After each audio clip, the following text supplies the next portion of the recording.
that Ephesus and Smyrna and all the 7 churches are actually all along on this post road. That was the mailing system that they had back then in the Roman Empire. And Smyrna is about 40 miles north of Ephesus. The road goes like this.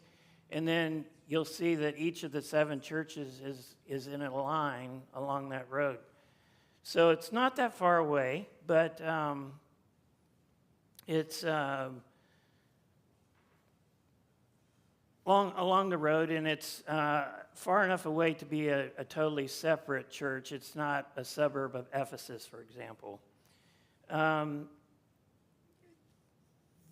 If Ephesus represents, remember, each of the churches, there was a local church and the local problems, but also there was, each church represented what? A period of church history. So it's a dual thing. There's period of church history and there's the actual church. So we said Ephesus, remember, was when Christ was raised went back to heaven, raised back to life in AD 31, and that church history period went to about 100 when, by the death of John the Revelator, who's on Patmos. So this period of history starts about 100. We know John was on Patmos in 95 and he was dead by 100, so he died sometime in there. And this runs from 100 to 323 when Constantine the Great took over the Roman Empire. You have, during that period of time, the most horrible, bloodiest persecution in the history of the Roman Empire comes during those 200 years, basically between 100 and 323. That's why we call this the church. Smyrna is called the Church of the Cross. The pagan empire fought with everything it had to destroy Christianity, and you'll see as we go along here that there were many martyrs who died during this persecution, Roman persecution. Now, we're not talking about the Dark Ages. That's later. This is this period of time about less than 100 years when Christ went back to heaven in AD 31 up until 323. Now, at first, the Roman Empire viewed Christianity as kind of a offshoot of Judaism. See, when Rome would conquer a country, it would look at their religion and decide, is this one we'll allow, or this is an illegal one? So Julius Caesar was a great fan of the Jews for some reason, and so he made Judaism to be a legal religion. So they didn't have to go into the military, and they could worship freely, and they had lots of advantages to being a legal religion. But beginning with Emperor Trajan in 98 to 117, Christianity became an illegal religion. And what that meant was, in order to show your loyalty to the emperor, you had to burn incense to the emperor, worship him as God, and you had to do various things that proved that your religion was the emperor. You couldn't do anything. You could not believe anything else. So it was Roman policy from Trajan on to destroy Christianity. They wanted to do everything in their power to wipe them out. It eventually became empire-wide. Some say there was like 10 different persecutions. Not so really. There would be severe persecution, and then it would kind of taper off, and then it would be more severe, and then would taper off. So we have these waves of persecution, about 10 different waves during that time period where Rome and the emperors tried to destroy Christianity. Here's what a historian said. It was a war of extermination waged by heathen Rome against defenseless Christianity. It was a most unequal struggle, a struggle of the sword and of the cross. Carnal power all on one side, moral power on the other. It was a struggle for life and death. One or the other of the combatants must succumb. A compromise was impossible. So they were trying to literally wipe them off the face of the earth.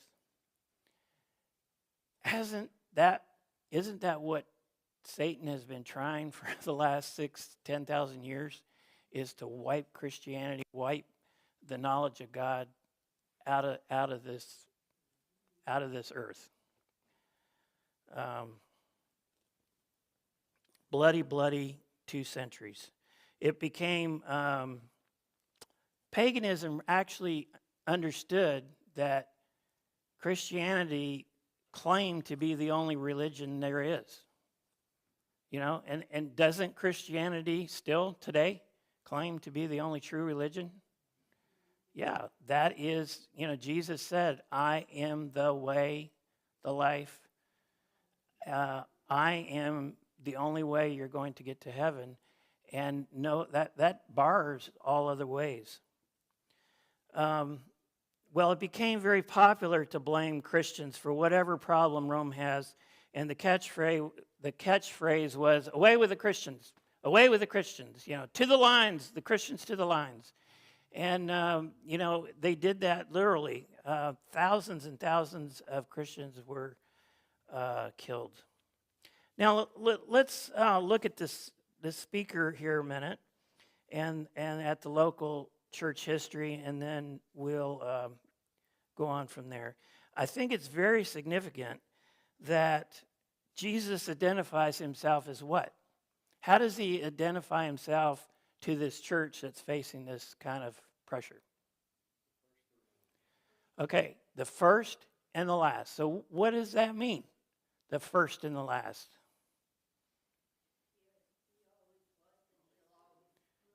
Okay, so how does that, he always was and he always will be, how does that play out in this persecution scenario here? How does that give me comfort? If I'm, okay, he'll always be there. I was going to think of something else. I thought of something else, but I like that. What else?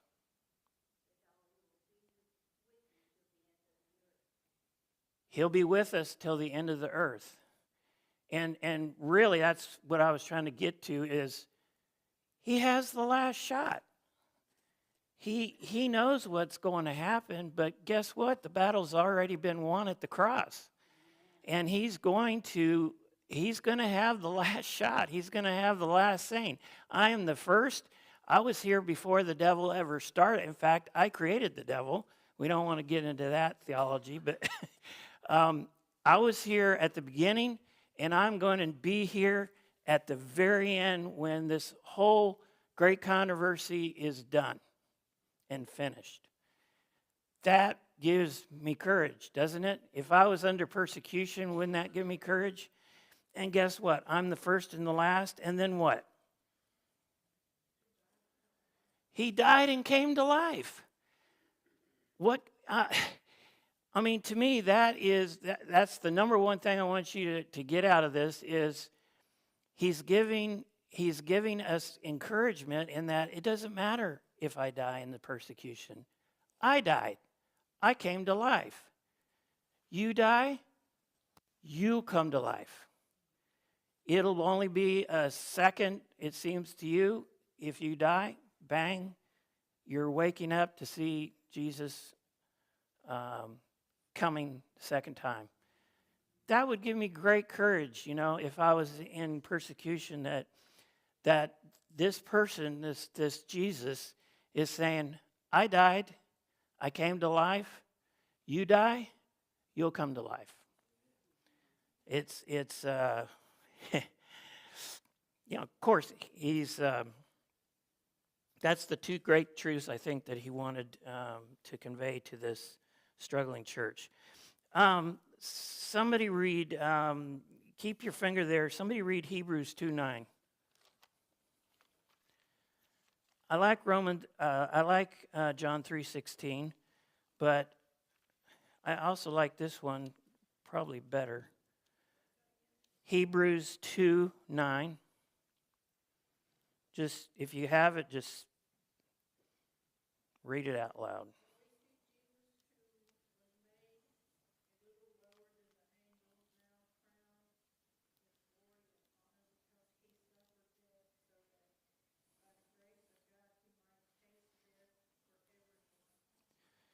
I like it that he says he faces death for what? For who?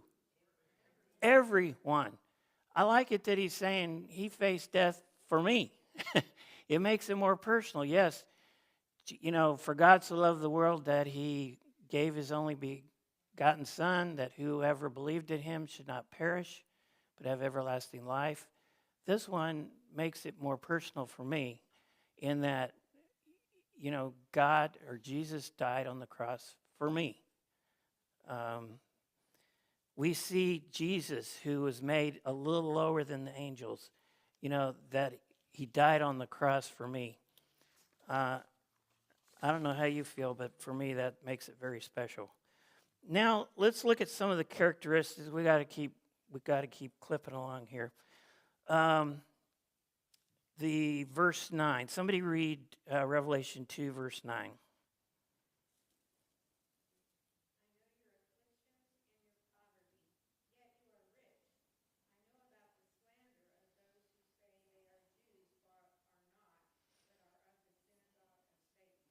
So, I know your afflictions. In the Greek, another word to say is the poverty. I know your poverty, yet you are rich. This poverty in the Greek is not just poverty, it's severe poverty. Do you remember that the widow woman who was in the temple, and she goes up and she puts what into the treasury? 2 mites. And Jesus commends her because she put in all that she had. That is the same word that they use for in Greek for the severe poverty. So I know your afflictions and your poverty, yet you're rich. You struggle with poverty. I mean, people struggle with poverty even today. But Jesus saying, I know that you're struggling with poverty, yet you are rich. What does he mean by that? Does Jesus have a bunch of money somewhere he's going to give out?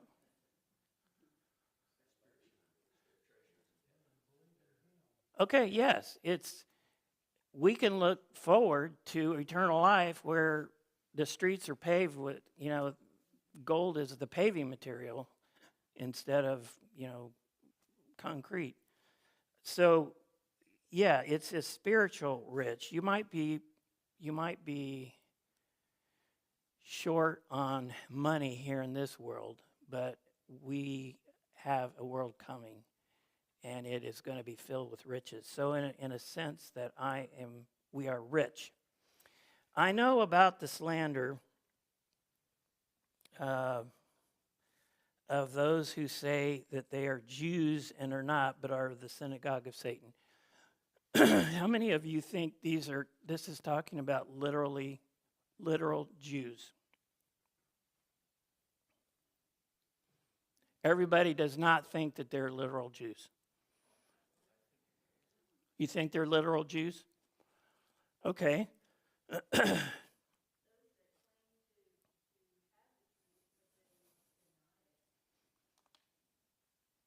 Yeah, but are they literal Jew?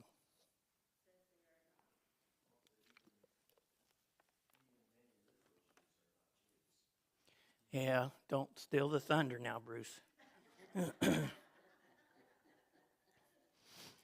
Excuse me. Well, actually, if you look at commentaries, many commentaries will say that they are literal people, but they're not. I'll show you what it is. Somebody read Romans 2:28.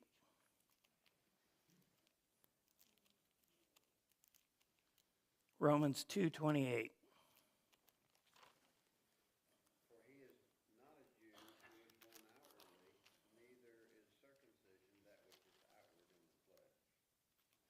So, if we're not Jews,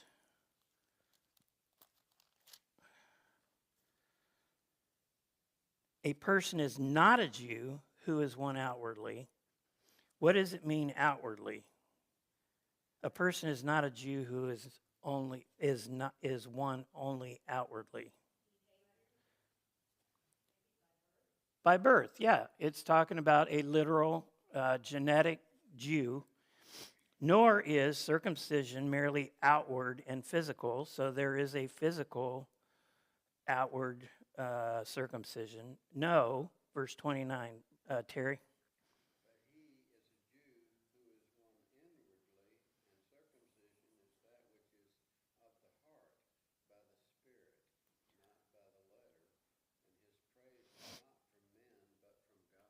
So a person is a Jew who is by birth or inwardly? Inwardly. It's spiritual Jew, exactly. And spiritual circumcision. So these people are, let's look at one more. Somebody read Galatians 3:28.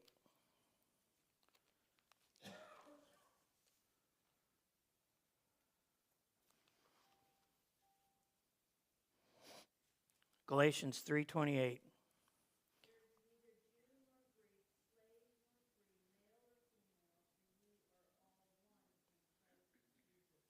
So if you're talking about spiritually, who is a Jew? Yeah, are you a Jew here? Are you guys Jews? Yeah, we're spiritual Jews. And anyone that accepts Christ and has Christ living in here is a spiritual Jew. Okay, so let's translate this. These people, they slander those who say they are Jews and are not, but are of the synagogue of Satan. What is he really saying here then?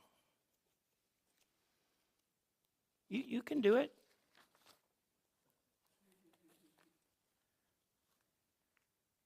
These are Christians who say they are Christians, but they aren't really Christians. When the pressure comes, persecution comes, guess what? They crumble and fall. So these are Christians who say they're Christians and are not, but are a synagogue of Satan, a church of Satan. They're false brethren. They're false sisters.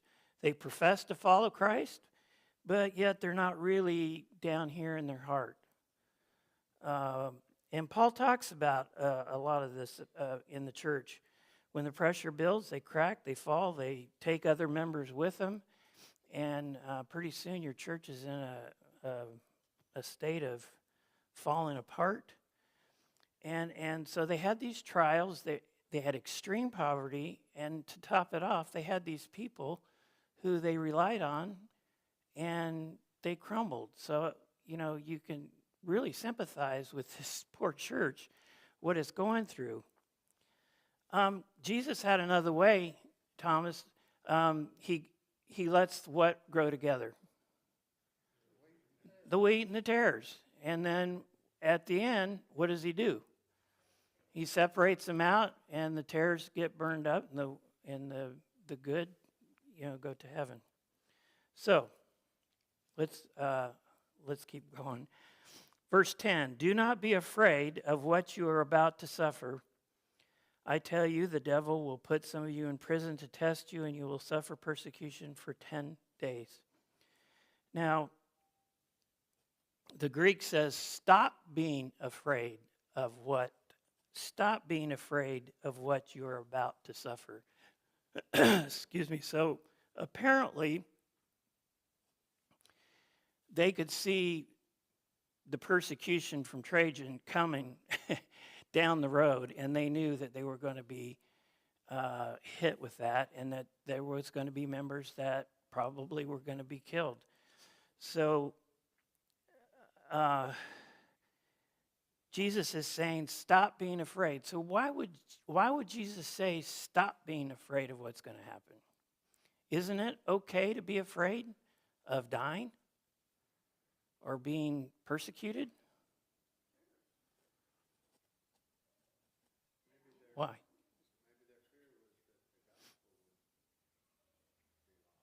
Well, that could be. Yeah.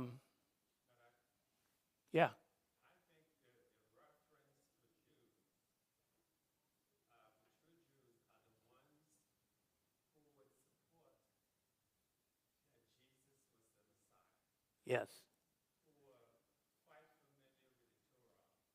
Yes.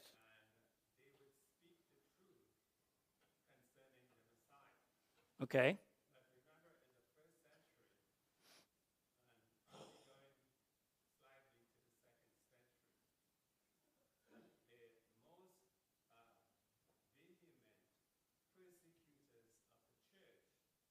Yes. That's correct. Well,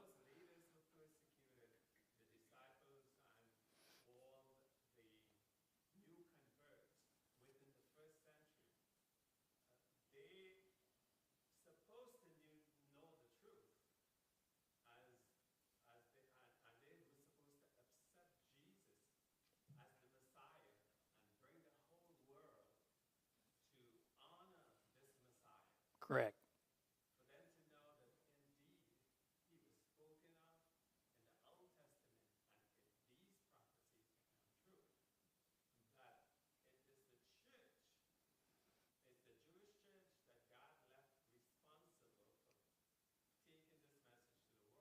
Yes.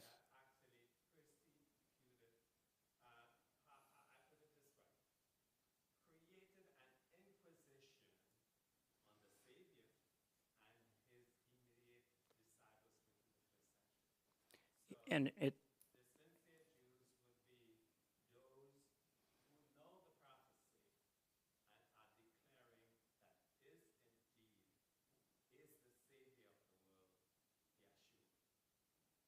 yes, I totally agree with that. Um, I think what I was shooting for, and you're absolutely right, what I'm shooting for is we have this great controversy, do we not?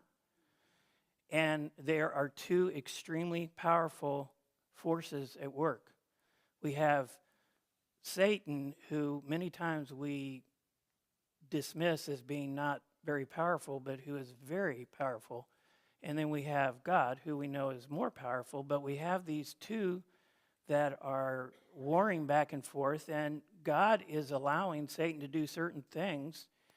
And, you know, God doesn't put people in jail for their faith. It's that Satan's putting them in jail. But God is allowing that to happen. And so this struggle, he says, stop fearing those things that you're about to suffer. Be faithful to the point of death, and I will give you the crown of life. I will take care of it. It doesn't really matter. It matters, but it doesn't really matter as far as your future, whether you live or die here. It's just exactly. Thank you. Don't be afraid of what I'm going to allow to happen, because I'll take care of it in the end. Remember, I'm the first and the last. I have the last say, and I'm going to make sure that it all ends out right. 5 more minutes, and then we'll cut it. Or, I'm sorry, we just got started so late. Okay. We don't know in reality exactly what happened to the Smyrna church. We know that it was under persecution. We know there were many martyrs. There's one that kind of sticks out, and his name is Polycarp. Now that's a very strange name, Polycarp, like some fish. But he was actually the pastor of the Smyrna church for 40 years. Okay, and what is unique about Polycarp is that we have letters from Polycarp to John, the Revelator, on Patmos, and from John back to Polycarp. We have those letters. We can read them. Some commentators think, there's lots and lots of legends surrounding Polycarp. There is probably true that he was actually a disciple of John, but we know for a fact, for absolutely sure, that he was the pastor of the Smyrna church during this time period, and that he was their pastor for 40 years. One of the tests, and apparently in one of these surges, he was arrested as a Christian. And one of the tests that Trajan proposed was if a person was arrested for being a Christian, he should be made to stand in front of the emperor and offer incense to the emperor as God and to curse Christ. And there were thousands and thousands of Christians who refused to do that. Well, they offered the same thing to Polycarp, and we have this, literally what he said. 86 years have I served Christ. That is an old man for those times. Even today, he's old. 86 years have I served Christ, and never has he done me wrong. How then can I curse my king who saved me? 86 years have I served Christ, and never has he done me wrong. How then can I curse my king who saved me?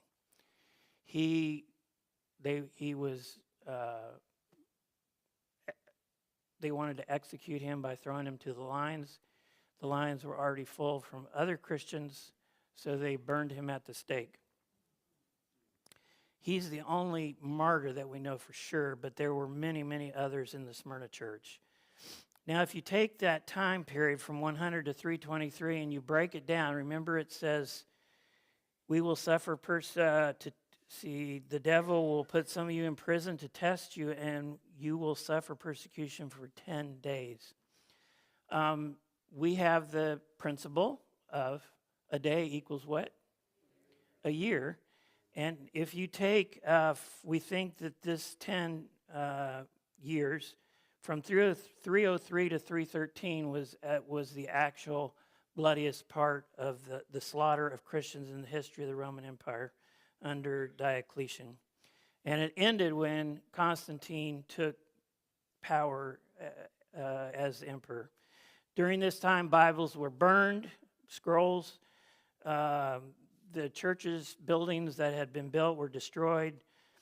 Christians lost their jobs and their civil rights. One diabolical thing that they would do is they would take wine and offer it to Trajan, the emperor, and then they would go to the local markets and sprinkle wine over everything in the markets, so that when the Christians came to buy their food, this was,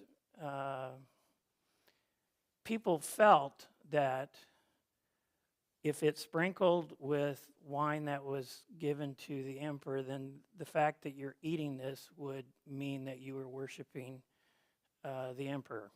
So they either starved or they broke their promise, basically broke under pressure and ate it. So what would you do if somebody came and sprinkled, offered wine to a metal image, and then went to Ingles and Food City and dollar store and everything and sprinkled it all over the food, what would you do?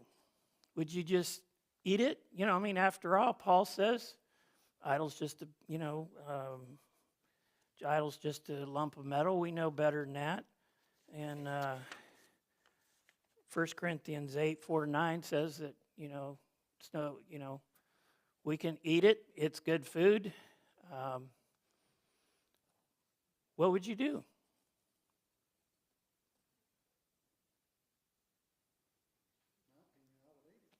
You would eat it? Because they believe that wine is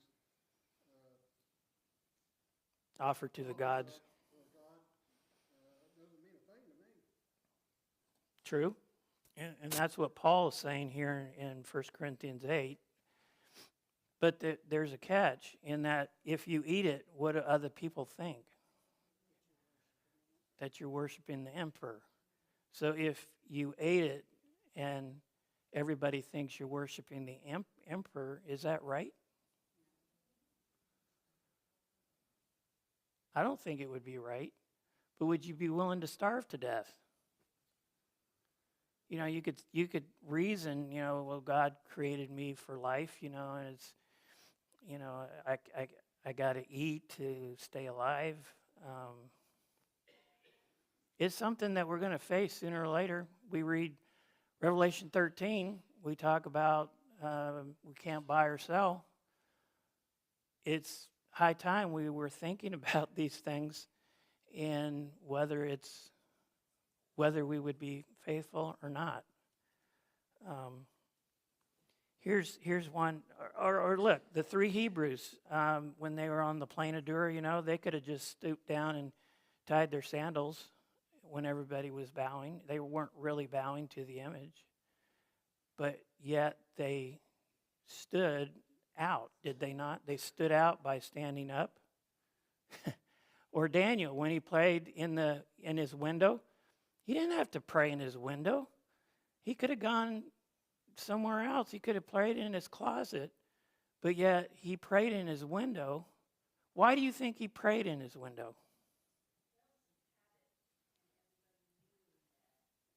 It's not just the habit, but everybody knew that's where he prayed. So if he prayed somewhere else, what would it look like?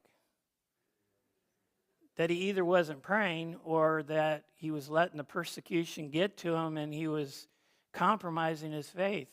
But no, Daniel prayed in his window and they were waiting for him and he didn't want to disappoint him, So it's the context that, if wine was sprinkled everywhere here in Chatsworth, I think it would depend on whether other people would think that eating it would be sinful or not. We know that it's not sinful to eat food because an idol is nothing, like 1 Corinthians 8 talks about. But it's the context, and that's something that we have to really, it's probably an individual choice in that what Ned thinks might not be the same for what Wendy thinks. And, churches might have a lot of discussion on that aspect. Here's what one commentator says. All the pains which iron and steel and fire and sword, rack and cross, wild beast, and anything which man can inflict were employed to gain a useless end. Actually, at the end of these 10 bloodiest years, Roman paganism collapsed. And we have Christianity taking the field. And I'm going to cut it short here. Constantine was the first to pass this Edict of Toleration in 313. And that's the first time we see in history a document that says religion is up to each person's individual, whatever he feels is right. It's not the state saying this is what you're going to believe, but it's up to each individual. He has the right to believe that. And you don't really see that till you get to America, and even not the beginning, but really until we get to our Bill of Rights and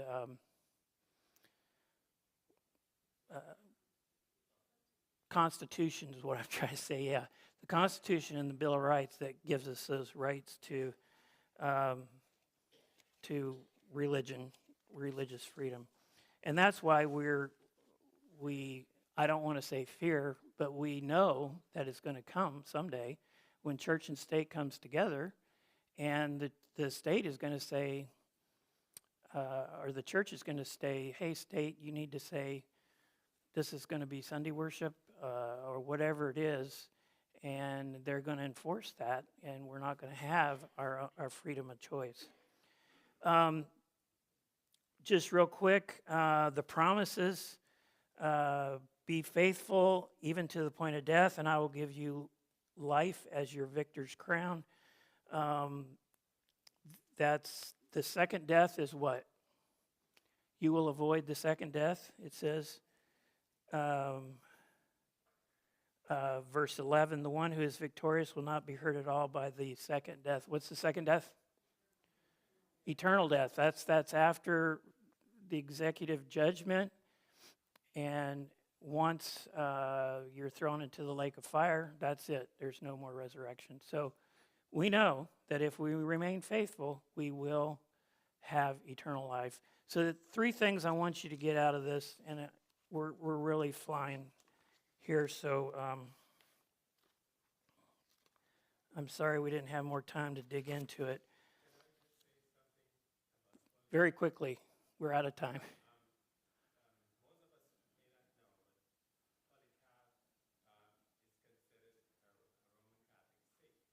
Yes.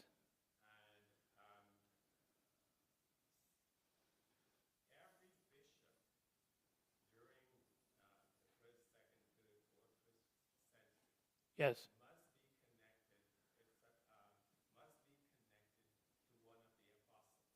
Yes.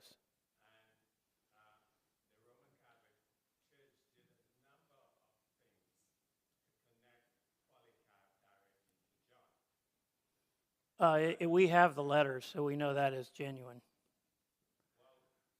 I would argue with that.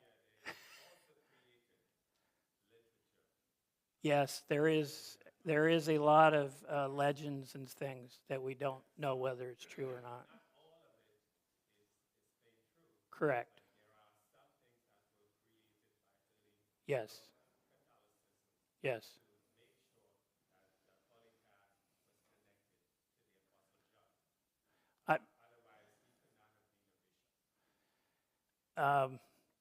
I hear you. I just don't agree with you.